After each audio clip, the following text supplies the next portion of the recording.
పదములు పడదామనుకుంటే మారుతి చరణాలొదలడు పదములు పడదామనుకుంటే మారుతి చరణాలొదలడు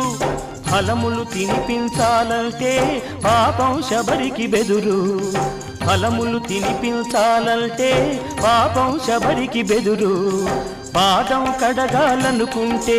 పదపడి గుహుడే తయ్యారు పాదం కడగాలనుకుంటే పదపడి గుహుడే తయ్యారు ప్రాణాలిద్దామనుకుంటే పక్షి జటాయువులుంటారు ఏమయ్యా ఏమయ్యా ఓ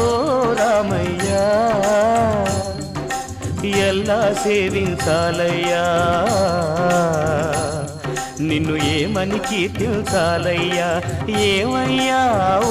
రామయ్యా